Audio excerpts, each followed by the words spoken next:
think it's realistic because, or seen as more realistic than other things, because of the reward. The reward is enormous for whoever manages it. So the people attempting it, the resources behind attempting it, will ensure that it can be done, no matter how difficult, I imagine. Yeah.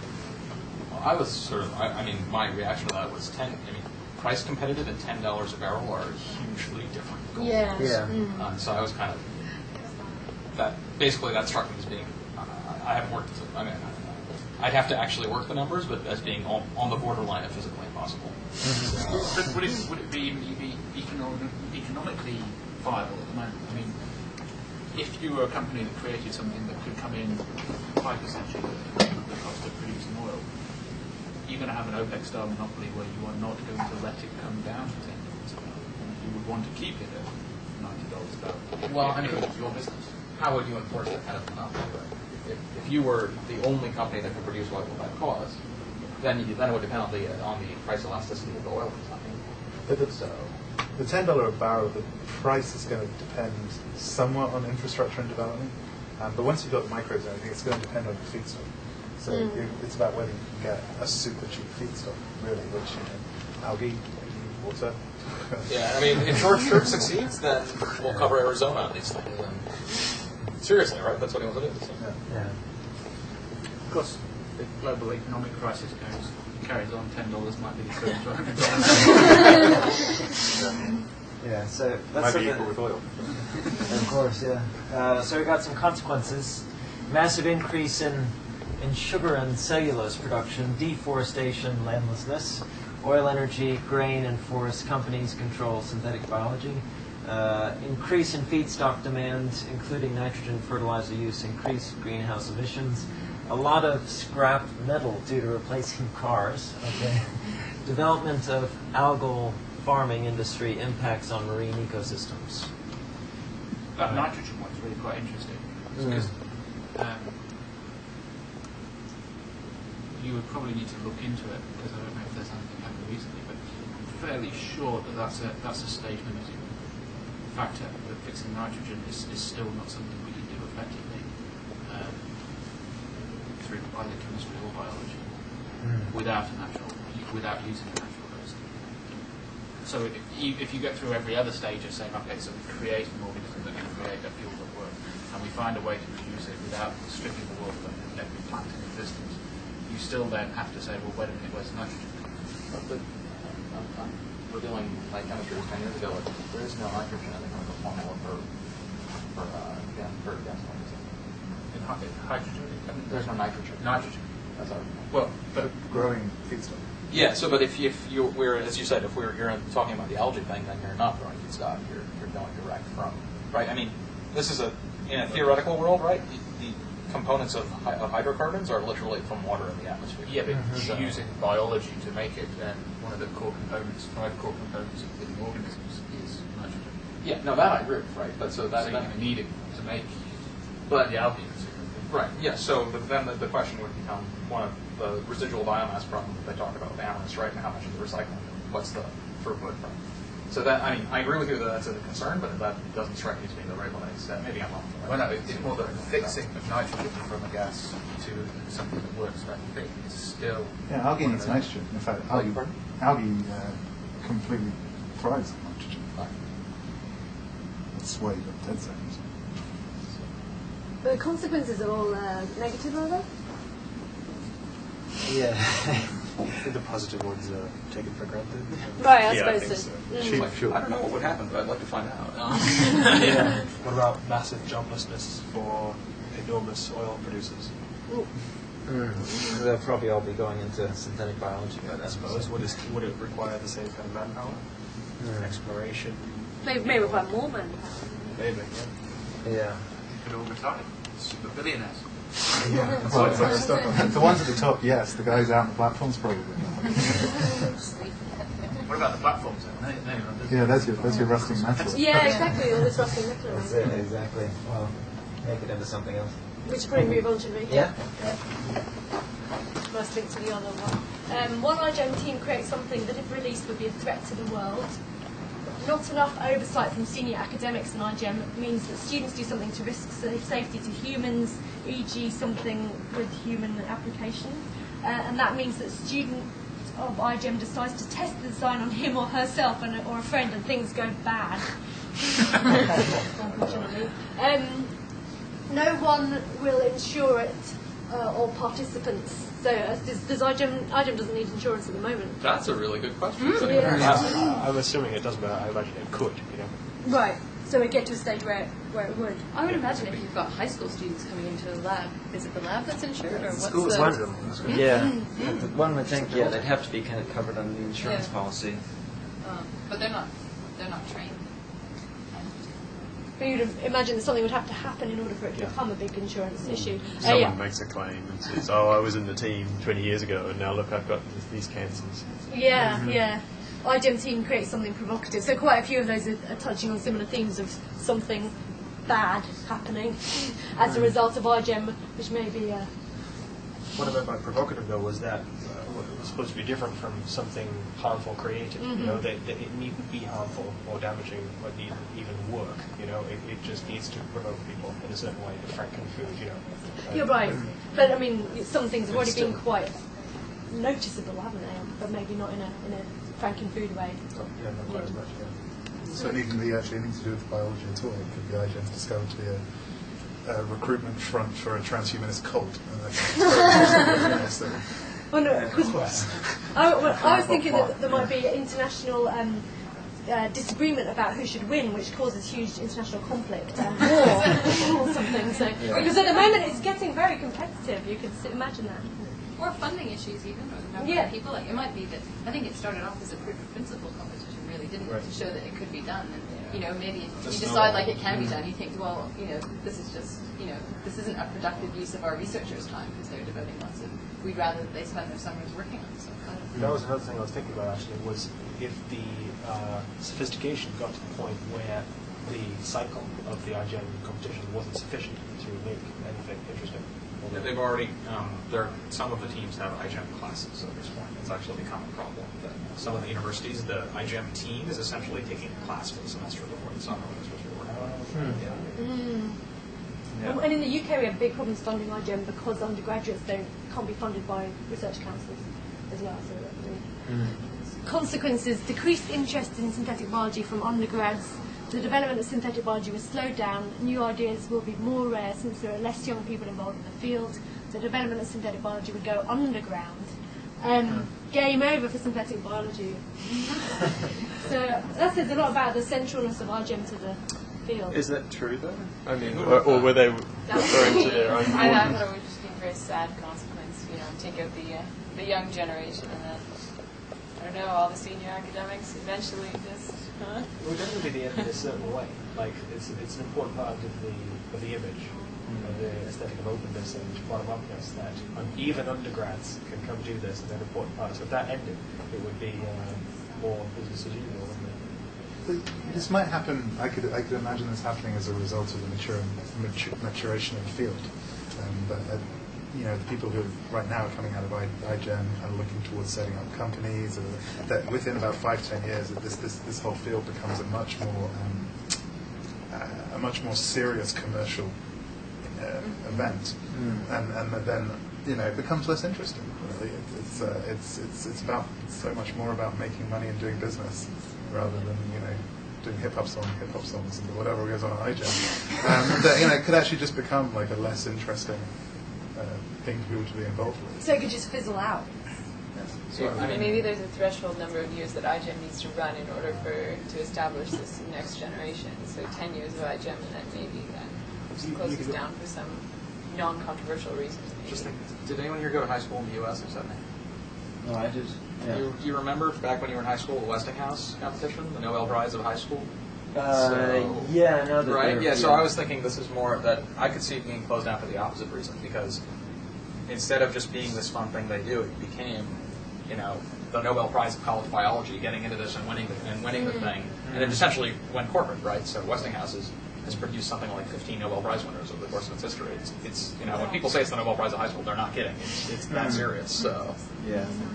So it just becomes a different type of It just becomes competition. right. It's not, It gets absorbed. Amorous. Yeah. It becomes amorous. Yeah. It becomes the amorous competition. The amorous Yeah. object. Yeah, exactly. Right. Yeah. Maybe should move on. Do you want to do one Yeah. Okay. What have we got? We've got 3 left in 3 DNA. The minutes. cost of DNA synthesis drops to 1 cent per base pair. So we've got increasing scale and economies of scale as a cause, continuing technological advances, including increasing automation, PCR replaced by synthetic biology and digital technology, including genetic error correction, government subsidy of PCR, some company does a promotion. So all kind of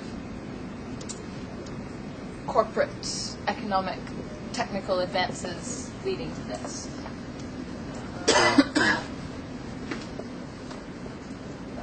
Is that fairly straightforward? Is that the... I think there's some company that does promotions that are really interesting. I could see someone like Genome going, right, for a month everything's 1 cent per base pair. We could do that next week. Yeah, See what these people. competitions they have like the $10,000 genome or something. You just send out. You get some corporate or some government body sponsoring a competition or something to spark. And then consequences, we have less efficient DNA design. So I suppose we're paying less attention to the number of base pairs. you don't that we're care. using. Backyard brick formation, personalized medicine, pharmacogenomics. More of life secrets in sequence. E. coli-sized genome now only costs $50,000. More garage biotech, celebrity genome collectors as a hobby. And soon everything in the world will be sequenced. I actually thought the most interesting was the E. coli comment, because it's like it suddenly reminds you that all the thing we're talking about, the progress. E. coli is not a big genome, but $50,000 is a lot of money. Yeah, so exactly. All this backyard biotech stuff is okay, but suddenly you realize, Plants still cost, $1 million Yeah. or something. 50,000 is still out of the reach, isn't it, of most people? Yeah. For a collector, unless you're yeah. an art collector. But flip it around. What's a human genome in terms of the size of a human genome? 30 million. So, Warren Buffett could get his genome. It's no problem. It's choose to do it. Wait, it's 30 Yes, days. but it doesn't. So $60 million. Yeah, but it doesn't become a mainstream No. activity. But at that would level. raise an interesting question. But if, going back to bringing fuel down to $10 a barrel, if you're bringing it down to 1 cent, does anybody see that not happening? I see that not happening, but this Yeah, the 1 cent level. That's interesting. Yeah. It seems almost inevitable with the Carlson curve, doesn't Well, it? as long as there's continued interest in doing it, I guess. If something shuts synthetic biology down tomorrow, you might see that happen in 50 years' time as opposed to 5 or 10. But the interest in it, I guess, means that it probably will happen. And Drew always makes this point, that sort of thing. There actually has not been any concerted government effort to get this right. This has been purely a private sector thing driving forward. So you could easily see it happening a lot faster if someone in the U.S. government just said, look, it's an important technology, let's push it a bit and see what we end up. See the U.S. military programs now. Okay. That was an exciting policy. I think it's running. I don't think it's important. Let's push it out. Let's do it. All right, 1 minute, I guess, on these. Yeah. Yeah. Oh, we've had some removed. Who removed them? Oh well. They were mine. I put them on the wrong. Oh, Okay, that's all right. Well, they should have been. Yeah. Yeah. Oh, because there's just bits of tape there. We were taping them down so they didn't fall. Yeah. So benchtop DNA synthesis is possible with researchers requiring a license to synthesize DNA. This is interesting. DNA is life form, so sequence will impact on life diversity. Interesting. Yeah. Did anybody else have any other things to add to that one? The causes. Yeah, I'll give you another cause. The SB community fails to engage the security community. The security community they'll be licensing. There's already licensing for some good scientists. Some damn fool undergraduate uses his 1 cent per base pair synthesizer to synthesize Ebola on his, because it looks really cool. An actual quote from a friend of mine in biology. Yeah. Because the virus looks really cool. Yeah. But that's what they said yesterday about the polio virus. That's what Wimmer said. He said it looks really beautiful. Yeah. Okay. Consequences: unlimited synthetic DNA sequence will reduce native living diversity. Licenses of use not an alternative future. how much will the license cost? Question mark. So I guess that's a question of can anyone buy a license, or will certain people be authorized to do it and other people not? In some way, it amounts to the same thing. You know, if you're a suitably well-capitalized corporation, you'll buy a license. Yeah. Or you'll do what it takes to pass the regulation. I think we should move on. Sorry to rush it. The Biobricks registry becomes privatised. This one was all on its own for many minutes until some people put some stuff on. The government buys it. BBF defaults on loans. Jew ND needs 40 million for rare operations. Shortage of funding for research coupled with realisation of commercial applications. And so should we try to move straight on to the consequences? There's just one more. I mean, a large part of the Biobricks registry actually is privatised. You know, there's a large amount of patented sequences in there, and those claims could surface. But yeah, I suppose the idea of the whole thing becoming owned by one person.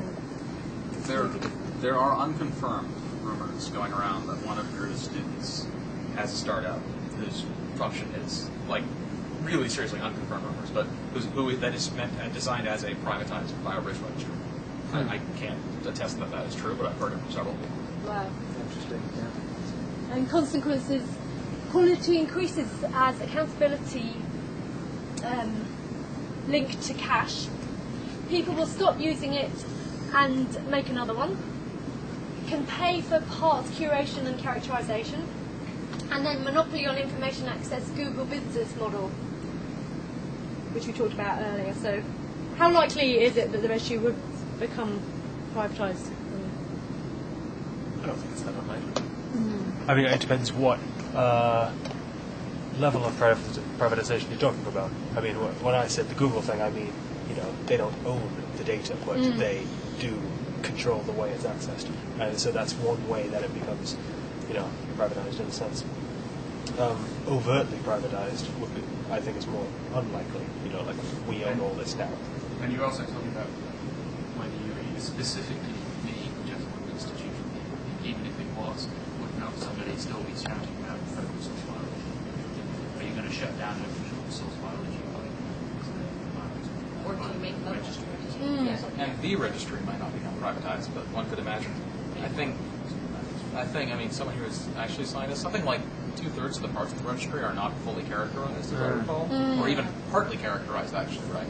If you had a private company running it, there would be high incentives for that problem to go away, right? So you can imagine a competitor saying, hey, I'll do a registry that I mean, it's fairly easy to sketch out a pricing structure, but for use of the parts, that would actually, you know, solve a lot of the problems with the registry if you wanted to do it that way.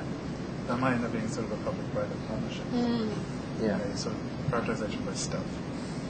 And that happens now with a lot of commercial databases of kinetic information, that kind of thing. So you've got the academics using a free, not very good version that's very hard to get information from, or buying licenses to a commercial product which actually does things properly. Right, I'm aware that the time is up, but I just want to say thank you so much for coming. I really appreciate it, and thanks for your inputs.